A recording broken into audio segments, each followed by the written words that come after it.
Today is just a basic video. I'm checking to see for any kind of rubbing since I've got the new alignment done. I'm also changing the angle on my downpipes. See how that one is straight down and that one's still crooked. I believe the condensation from the E85 is blowing out onto my tire, which would be fine because I'm going forward. But once this makes a revolution around and this gets wet on it or whatever, and it's wet right here, once it makes a revolution around, it'll slip. So take care of that. Also, the new rear diff, I changed from a 411 to a 373. Things seems to be doing good. All the bushings, these are solid bushings, they're not inserts. The car's a little dirty, but street car. But you see the bar brake's pretty good in here, as I did use the stock brake lines. Of course, fortunately, I lost my e-brake, and that's what that is on a manual car. Well, you lose it automatically anyways. But yeah, I'm just doing we're gonna go try to hook it up Pickwick this weekend, and I'm just doing a little maintenance on the car, checking my boat, everything, make sure everything's good, all that. But I ain't got it on the lift. I'm just out here at my shop at my house right now. But anyways, I got some new tires in, ET front rotors. I ain't got my other ones here. You can see BMRK member. You need to, when you put that joker on, you need to get alignment quick. Look at there. There ain't no telling how many miles on it. Ain't much. Probably 400 or 500. Look what it did to my tire. These are the factory tires that come on in 2016. But anyways, I got some new ET front runners. I did weigh them a few minutes ago. I got a picture of it. I'll insert it. Is 11.6 pounds tires only. These are not DLT approved.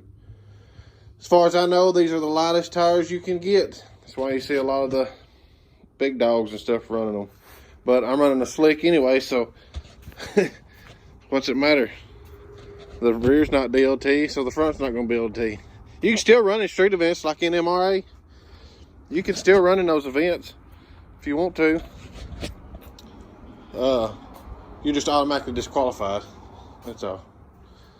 But yeah, that's about it. If anybody's local to me, I got a project I'm sort of doing on this little pink Camaro here. I'm gonna make it a straight axle. I'm gonna make it a straight axle. But like I said earlier, I'm getting my front runners reworked. They should be done. He's already got one done. One more to go. I'll video that. I'll get a nice video of those two. They'll look good. And some stray dog here. I don't know. I like his eyes though. Yeah. All right. Get back.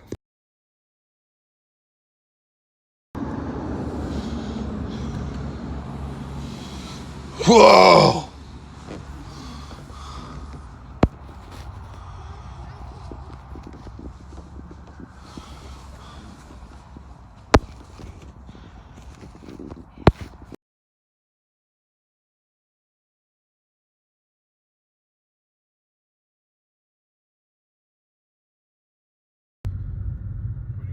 You switch over from E93 to E85, you can tell I still got E85 in the line, or I'm sorry, 93 in the line by that short-term fuel trims. So it's negative. See how high it is? Well, I say high, but the negative 20s. Once I give it gas, it goes down a little bit. But once you flash it over to the tune, you don't want to go out romping on it. Take the time, let the automatics usually take up to about 20 to 25 miles to learn the new shift points from tune to tune. So just take your time, get some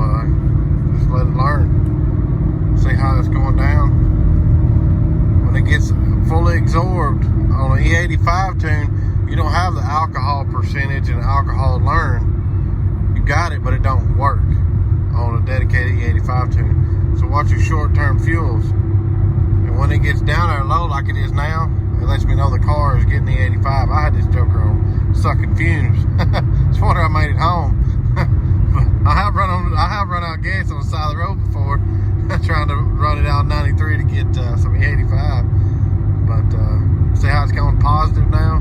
That lets me know that the car, the O2 sensors and everything is picking up reading the E85. And this, the 13%, that's how much throttle I'm giving it. I'm just giving it a little throttle. That's the throttle command. So it's back and forth, back and forth.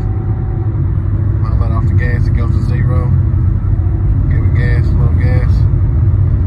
You want it to stay in that lower number, the negatives, the -1, 2, and then when you go wide open throttle, the better the E85, the positive it'd be like positive